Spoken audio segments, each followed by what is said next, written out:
Hello, and welcome to another episode of Ask an Assistant, the podcast for executive assistants and the people that love us. I'm your host, Jess Lindgren. Let's get to work. Jess here, popping in with a little programming note up top.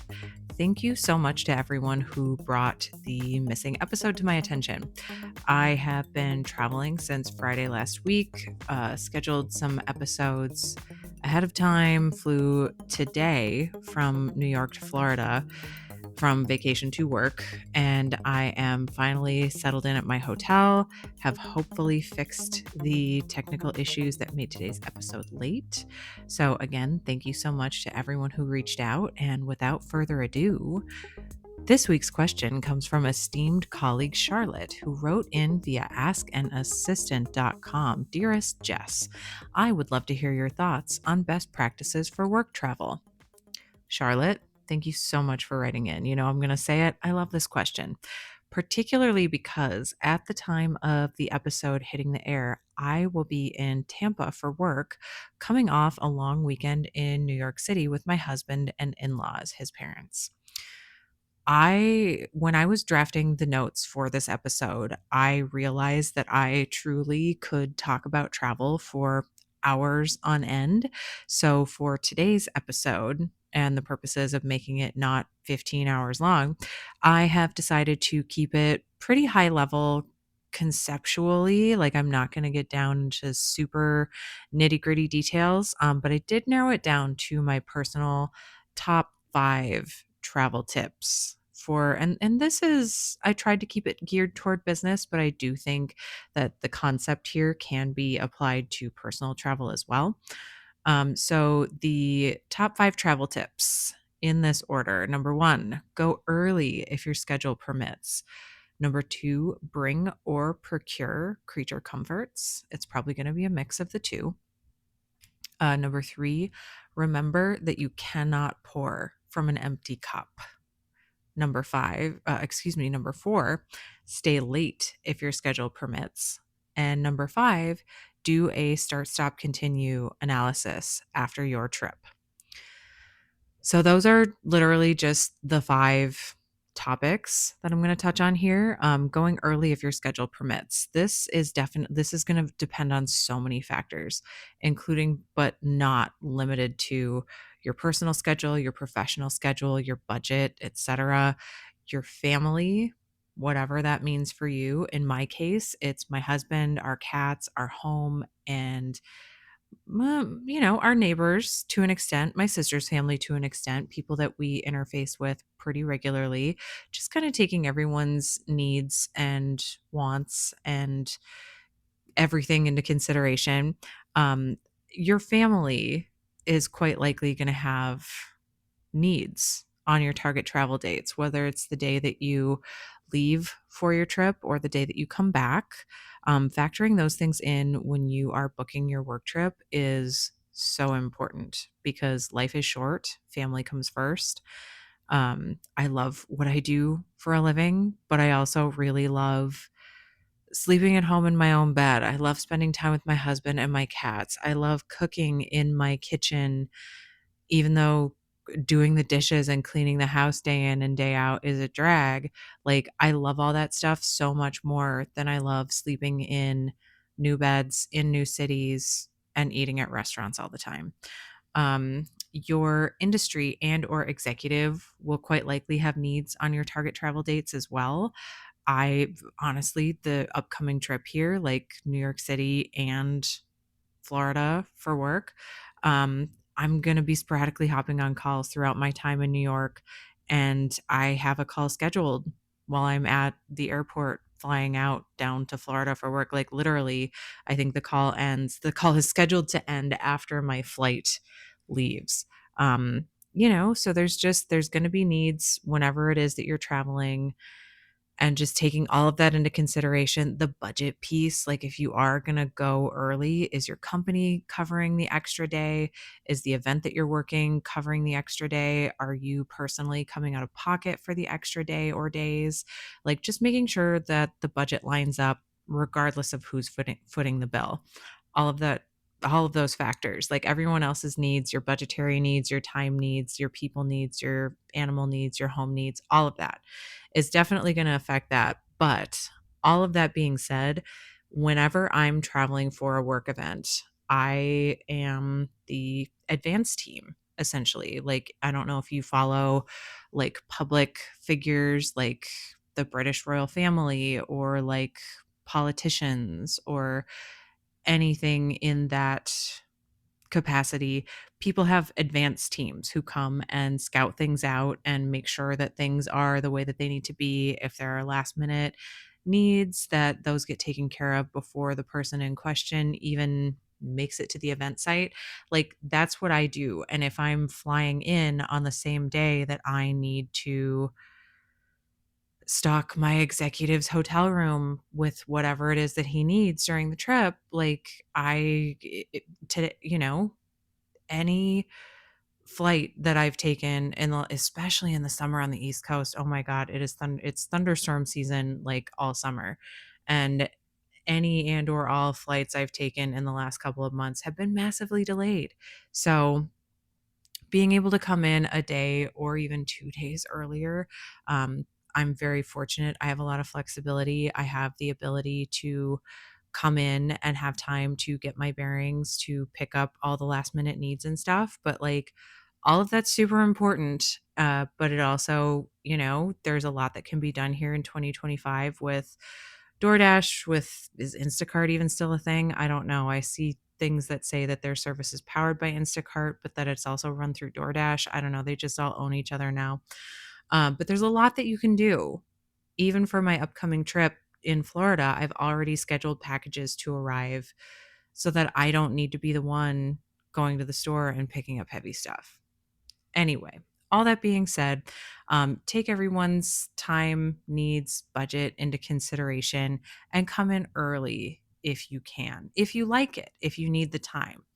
There are definitely people I know who fly in cutting it razor thin close, coming to the event at the time they need to be there and leaving 5 minutes after they're done with the event and heading straight to the airport. Everyone's mileage is going to vary here. Bringing onto topic number 2 here for the purposes of today's discussion, bringing or procuring creature comforts. So this is definitely going to be a mix because I don't travel with 30 pounds of Epsom salt, but I do buy them when I land. Um, for example, I did pack for this trip. We have a one large roller bag, and my husband and I each have a small carry-on roller bag. For my work trips, I have started taking the big carry-on bag. We call it the Crushinator. Oh my God, Futurama. If you're a Futurama fan, you'll know. But so I bring the Crushinator with because it has space for a full-size yoga mat. It has room for my own bathrobe. It has space for me to bring all the clothes that I need and a few extra outfits and not feel like I'm gonna need to do laundry halfway through the trip or go shopping or like I'm rationing clean clothes. Like it's such a luxury to have one big suitcase and have it be just perfect for the purposes of this trip. Um, my clothes, super carefully chosen for the event. Like, I've spent the last couple of weeks prior to the trip trying on different combinations of clothing, making sure that I can be active and flexible. And how are these outfits going to look in pictures? How comfortable are they in heat and humidity? Looking ahead at the forecast in Florida over my dates, it's going to be like 95 humidity slash, excuse me, 95 degrees Fahrenheit, which translates to roughly 32 to 35 degrees Celsius, and strong humidity. Like, all of my clothes are black. Like, let's just call a spade a spade. I'm in perimenopause. I'm 42. It's hot. It's humid. Every single piece of clothing that I'm packing for this trip is black. Because I've got to be able to move around. I've got to look okay in pictures. Everything has to look good, even when I'm sweating a little or a lot. which remains to be seen. I'll report back after the fact. But yeah, touching back on the Epsom salts, like I don't travel with that. I buy that when I get to the hotel. It's one of the first things I either set up a DoorDash or like a package ahead of time so that it's just waiting for me at the hotel. I even started bringing or buying, just depends. Like if I'm not checking a bag, I don't bring a bottle of hand soap, but I do buy a bottle of soft soap, like just unscented, good quality hand soap. Hotel soap is always too perfumey for me. It doesn't leave my hands feeling clean. I like having my favorite soap, and I don't think that's asking too much when I'm away from home. So, like I said, it's going to be a mix of bringing or buying your creature comforts, and I do keep it pretty simple so that I'm not buying 30 or 40 or $50 worth of the same stuff over and over because I don't like having it go to waste. I also don't like having to bring it back. So I definitely try, especially right now having the Crushinator with. I brought my soft soap from my last travel. Like it's wrapped in like 3 plastic bags so it can't explode all over my suitcase, but I am going to use that until it's empty. Remember topic number 3, remembering that you cannot pour from an empty cup. I am not a huge like Instagram quote with a cute graphic kind of person, but this one really just sticks with me. You really have to take care of yourself when you are traveling for work. I mean, hopefully, you are prioritizing self care in whatever way possible all day, every week, every month, every year, to the extent that it's possible.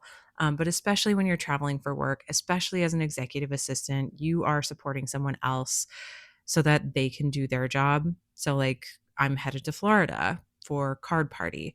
I support my executive so that he can put on a great event for 5 or 6 or 7,000 people. Like, my work behind the scenes helps him. I always like to tell people I make sure that my executive is where he needs to be, when he needs to be there, with everything he needs in his brain, backpack, and or belly. I make sure he's got the knowledge that he needs. I make sure that he has all of the tools and supplies that he needs. I make sure that he is fed and hydrated. The reason I'm able to do that is because I'm not pouring from an empty cup. I am getting good sleep. This definitely feeds off of bringing or buying creature comforts, but like it's so important that I really feel like it is its own topic. You're going to be sleeping in an unfamiliar bed, a city with new noises, the potential for new neighbors every night of your stay.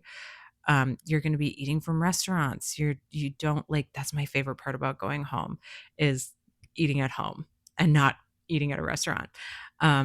So take care of yourself, hydrate, eat as well as humanly possible, and make time for self-care. When I am in Florida for card party, if the last couple of years worth of events, because this is our third time doing the event, I'm going to be working 18 to 20-hour days for at least 3 days, maybe 4 days. Like filling my cup so that I can support my executive is essential and non negotiable. I did a really terrible job of filling my own cup the first year of the event.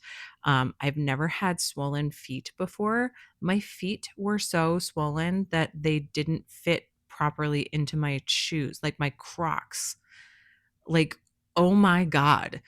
Um, so just I learned some really important lessons from that particular trip. Now I demand like a bathtub for me, non-negotiable. I can't rely on having time to get to the hotel hot tub if they have a hot tub. A lot of times hot tubs have certain hours that they keep or they might be down for maintenance. Having a bathtub in my hotel room, it's essential. It's non-negotiable. I have to have it so that I can do an Epsom salt bath every night.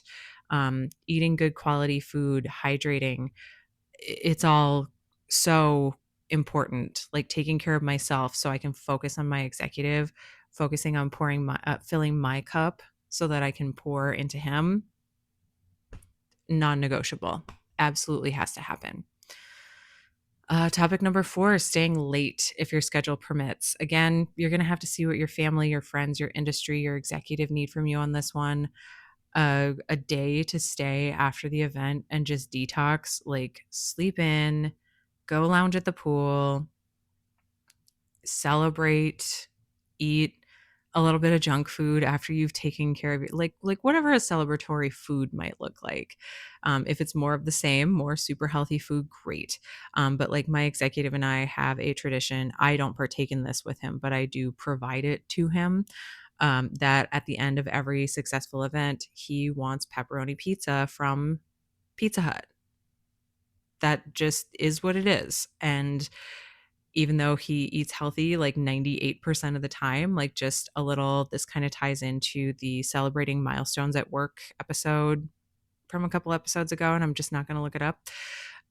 But like having that little celebratory routine, that little ritual, that little thing that you do to mark the occasion. So like he needs a pepperoni pizza after that. I'm allergic to cheese. I bring him the pizza. I don't eat it. But like whatever it is that you're going to do the day after your event, especially as the support person, like stay, enjoy. If you're very lucky, and I am very lucky, your executive or company will cover that extra day so that you can relax. Again, harkening back to the first year of the event, I made the mistake of leaving first thing Monday morning after working for 18 to 20-hour days. Like I was a wreck on Monday. I'm honestly really lucky to still be here. Like I very easily could have fallen asleep driving my car back from Anaheim to San Diego to fly home to New York. Like holy buckets. Just thinking back on that, like all the things that I learned from that trip.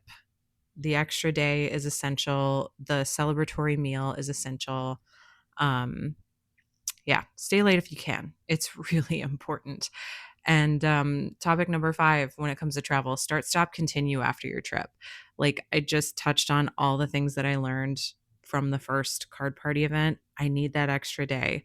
I need a celebratory meal. I need to sleep in. I need to, whatever it is, like you learn by experiencing. And it was a great experience at that first card party, but it was also very physically taxing. And I was not filling my own cup. I was not taking care of myself the way that I needed to be. So I learned a lot from that first event and have just continued to tighten it down and make it better event after event. You can refer back to Ask an Assistant episode 38 if you'd like. That's the start, stop, continue. Honestly, the format is right there in the subject line, the title of the episode. You're going to want to sit down and reflect on your trip. What did you think of that would have made your trip so much easier? Like, what was the thing that you door dashed in an emergency? What was the thing that, oh man, if we only had a scissor in Jess's backpack, things would have been so much easier. Like, whatever that thing is. Oh man, Pat really said that he loved the mints that I had on me, but I only had 5 because I brought enough for myself. And they're really more of an airplane thing, not really a I just have them around kind of thing. Learning by doing, but I've touched on this in several episodes in the past too. Notice trends and patterns. So, like when you notice your executive's like, my voice is getting a little scratchy. I have to go hit the stage. Jess, do you have a cough drop? A nice herbal Ricola cough drop? You better believe that now I make sure that I have an entire fresh bag of Ricola cough drops for any event that we work together. So yeah, just reflect on the trip. What did you think of that would have made your trip so much easier? What did you do this time that just really didn't land? And what did you do this time that you've done every time and will continue to do because it just works? Doing a start, stop, continue on my own travel adventures over the last few years. I've started bringing my bathrobe and my skincare along on trips. That's new for me, but it's something that I'm going to continue to prioritize. It's really nice for work when I'm able to pay to check a bag and I have space. Like if I was just bringing my small roller bag, my bathrobe would take up literally half of the suitcase.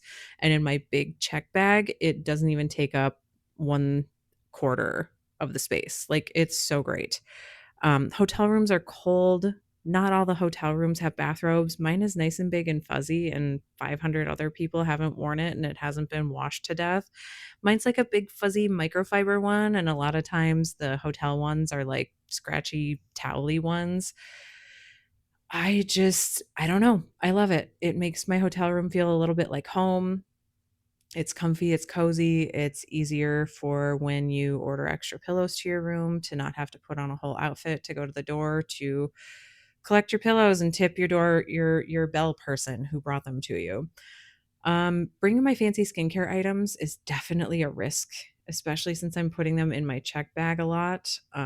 It is less than 50% of my skincare routine, but they are super relaxing, super nice. I have a couple of skincare things that just have to be done, whether I'm at home or on the road, and having the right tools and equipment to do it. It's just, it's totally worth it to have them along. Like, even honestly, maybe especially when I'm working long days, having my skincare stuff along just makes the hotel room feel like my own private little spa experience. And it's another thing that I can do when I'm chilling out and de-stressing, decompressing at the end of the night. When I'm taking my bath, my nightly bath, like, skincare is definitely something you can do in the bath, and just anything to, again, fill that cup. Um, stop. That was the start. Stopping. I have recently taken so many things off of my travel list. Like, I used to bring way too many notebooks, like 3 to 5 kind of notebooks, and I don't know if you know this, but notebooks, especially when you're bringing 3, 4, or 5 of them, are super heavy. I used to bring an entire array of nail polishes. I used to bring my Nintendo Switch, and often I would also bring my 3DS. I have found and have a note for myself that I am allowed to bring one notebook plus 1 or 2 colors of Post-it notes if needed. That definitely is way easier than 3 or 4 or 5 notebooks, honestly. 1 nail polish is enough. If I'm gonna paint my fingernails before I leave home, I'll just bring the same color. If I'm planning on painting my nails when I get to my destination, which I'm definitely gonna do for the Florida trip because my nails are long, and my last nail polish adventure with my 4-year-old niece is wearing off. So, gotta bring with a nail clipper, a file, and 1 nail polish color. It's enough. Um, I used to find that having my Switch along for downtime was really nice, but I really found myself for these card party events, I just don't have time even on the days leading up. Like, I'm the advanced team. I'm doing a lot of running around town. I'm bringing a lot of things together. I am certainly relaxing a bit, but it's still a lot of work even before the event starts. And then when the event starts, I'm working to 18 to 20-hour days. I need to come back, whip through the bathtub, like, enjoy it for 15 to 30 minutes before I pass out, and then wake back up and do it all over again. Like, I don't have time to play video games. And then after the event, I honestly found myself just defaulting to rewatching Bridgerton because it's light, it's fluffy, it's easy to digest. I'm not getting sucked into new TV shows and plot lines and whatever. And, like, I just don't have the bandwidth after the event to devote to playing video games. I always really want to bring my 3DS. It's just, especially when I go to bigger cities, like, I'm not packing it this time. I'm just not going to. I miss getting street passes, but not that many people carry their 3DSs these days anyway. So then I bring it with me, make sure it stays charged, only to find out that I'm not getting any street passes anyway. Plus, every extra ounce of weight that I pack in my suitcase is an ounce that I have to bring to my destination. So, like, I have to take it through my home airport. I have to make it all the way to my hotel or destination. I have to be at my destination for 1 to 7 or 10 days. I have to get it home. Like, by the time I'm getting ready to leave my hotel for my return flight home, I am so over it, and I just wanna throw everything that I brought into a lake and walk away. So my Switch and my 3DS have stayed home on the last few trips. 1 notebook, not 5, 1 nail polish color, not 15. It's all been for the better, trust me. And then that was the start, that was the stop, now it's continue.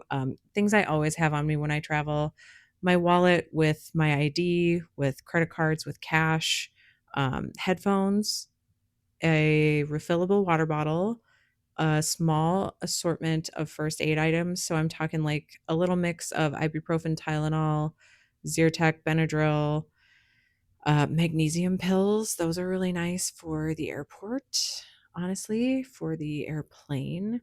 Um, Band-Aids, Neosporin packets, little uh, wound swabs. So not like a full-on first aid kit, but like 5 of each thing, or like 5 people worth of ibuprofen. If I run into somebody who has a headache, I can help. Run into somebody having a allergic reaction, I can at least give them a Benadryl until the paramedics get there. Enough Band-Aids that if I were to get hurt, I at least can put a Band-Aid on it until I can get medical attention or make it to a supply store that'll sell me more of what I need. Like, basically, anything in my backpack would make me a good addition to a Lost type situation. Anybody here watched Lost? Oh my god, I still just remember, like, when the plane crashed and everybody was just like, "Well, here's what I've got. Well, here's what I found. Well, here's what was in my pocket. Well, here's what was in my suitcase." Like, I want to be that person that when the Lost situation happens, I am a good person to have. I've got some good basic supplies. I also wanna be the person that when Doctor Who comes and swoops me up off the street, got some good basic supplies, because who knows if Gallifrey's pharmacy is open or not? Probably not. Spoilies. Um, so not only do I want things on me that would make me a good addition to any kind of Lost and or Doctor Who situations, items that would be difficult to replace, like my laptop, my ID, my credit cards, like nothing like that goes into my check bag. It literally does not leave my sight. My backpack just stays with me. If space allows, which is not often, I'll bring a spare outfit in my backpack, but I really prefer to have my backpack be as light as possible. Even though laptops have gotten better, like, I think laptops literally used to weigh like 5, 6, 7 pounds, and now they're down to like 3. I still, like, every time I pack my backpack for a trip, it feels so light until I put my backpack in. And then all of a sudden, I'm just like, man, what is up, 3-pound MacBook Pro? Everything else can and does go into my wheeled bag, whether it's my carry on or it gets checked, like whatever. Just offload it, save your back, save your hips, save your knees, save your ankles, offload it to the wheeled bag. And all that being said, somehow we have come to the end of the episode. I am planning an admin pro day reschedule for the fall.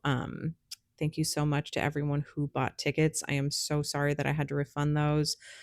Pneumonia and bronchitis, not a great combination. Do not recommend to anyone, but planning to do a reschedule of Administrative Professionals Day, or as I like to call it, Admin Pro Day events in the fall.